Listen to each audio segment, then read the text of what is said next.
Assalamualaikum warahmatullahi wabarakatuh. Salam sejarah bangsa kita. Kali ini kami membawakan satu lagi kisah menarik dalam membongkar kisah sejarah. Dan kisah untuk kali ini ialah sejarah perjalanan bangsa Bugis. Seperti apakah kisah ini? Mari sama-sama kita saksikan apakah kisah sejarah bangsa kita untuk kali ini.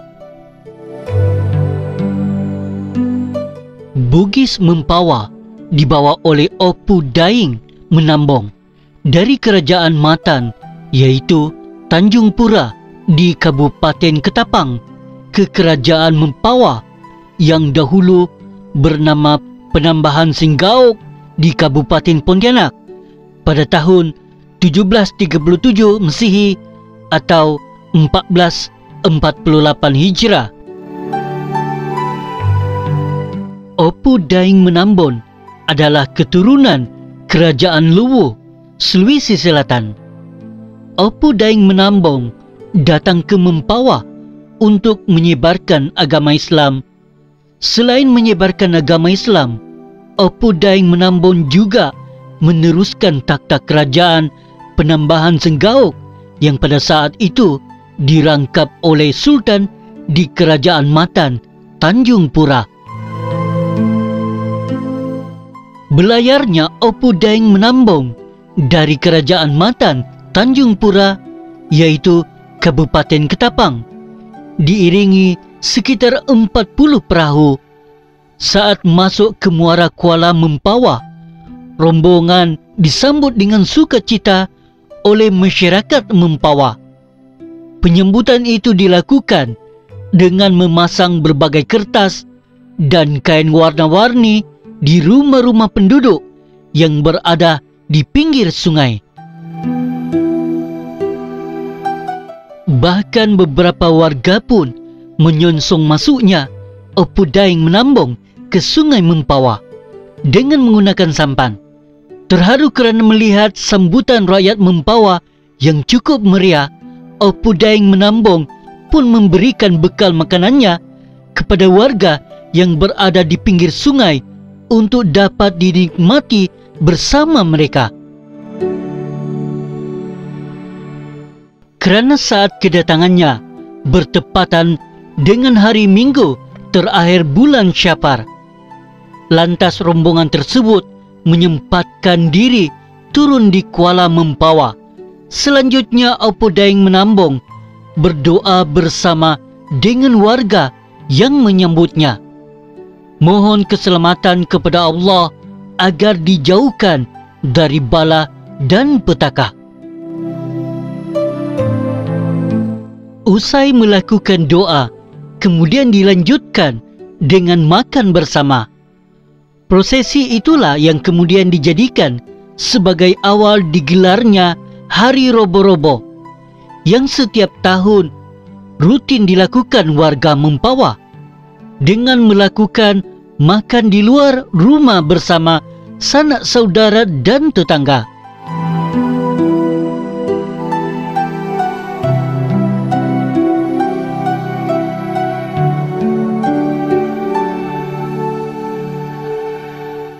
Sulawesi Selatan pada abad ke-16 mengalami satu perubahan yang besar.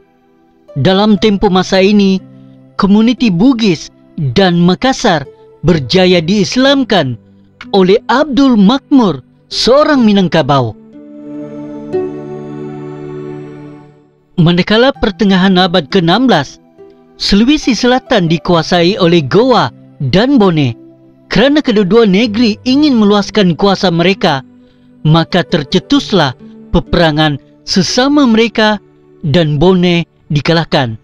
Sebagai membalas dendam, seorang putra Bone bernama Arung Pelaka bersekutu dengan Belanda untuk menyerang Makassar.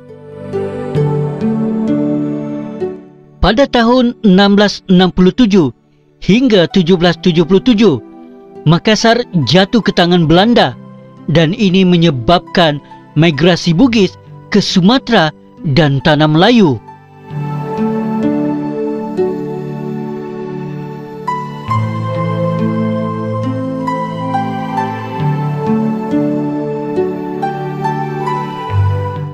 Belanda menguasai seluruh Sulawesi Selatan.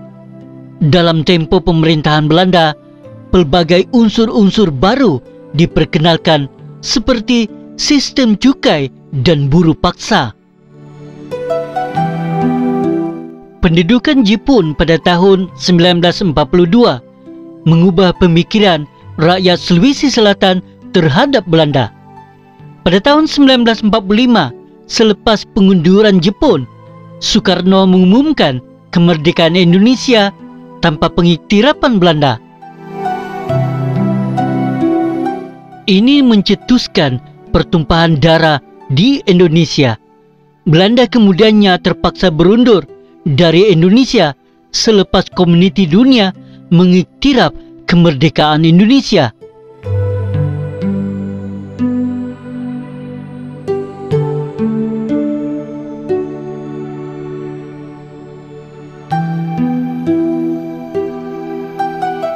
Bugis memainkan peranan yang penting dalam sejarah di tanah Melayu.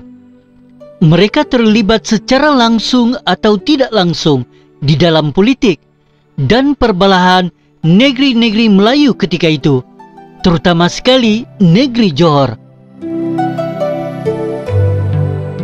Ia bermula apabila Daeng Loklok ingin memerintah Johor, tetapi tidak dipersetujui oleh pemerintah negeri Johor Riau Lingga ketika itu, yaitu Raja Kecil. Ini menyebabkan Daeng Loklok atau Bendahara Husin meminta bantuan raja-raja Bugis untuk menumpaskan Raja Kecil. Bermula dari sinilah campur tangan Bugis di tanah Melayu. Malah Raja Ali, anak Daeng Celak, Raja Lumu, dinobatkan sebagai Sultan Selangor pertama.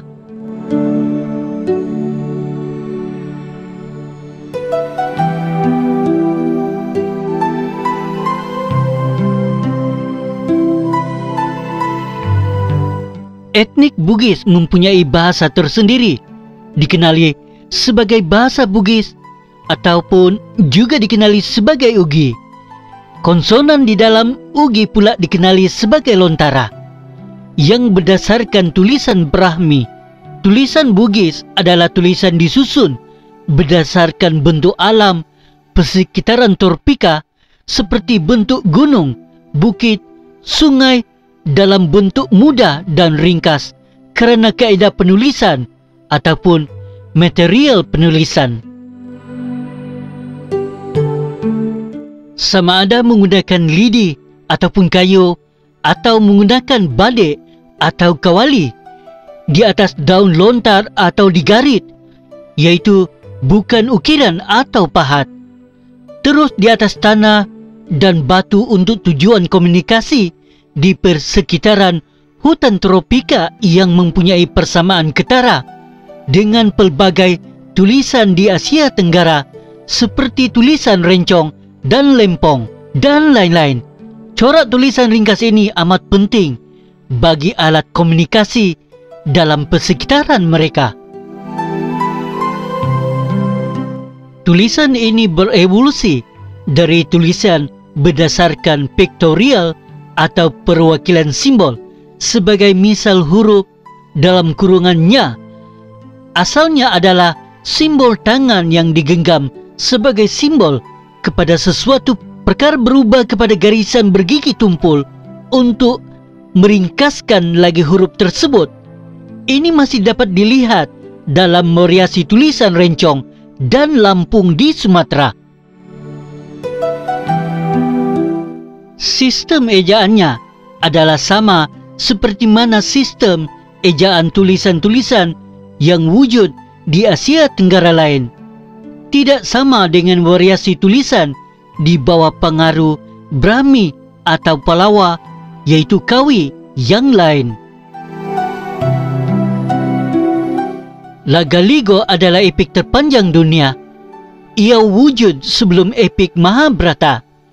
Lagaligo tidak boleh diterima sebagai teks sejarah kerana ia penuh dengan mitos dan peristiwa-peristiwa luar biasa. Walau bagaimanapun, ia tetap memberi gambaran kepada sejarawan mengenai kebudayaan Bugis sebelum abad ke-14.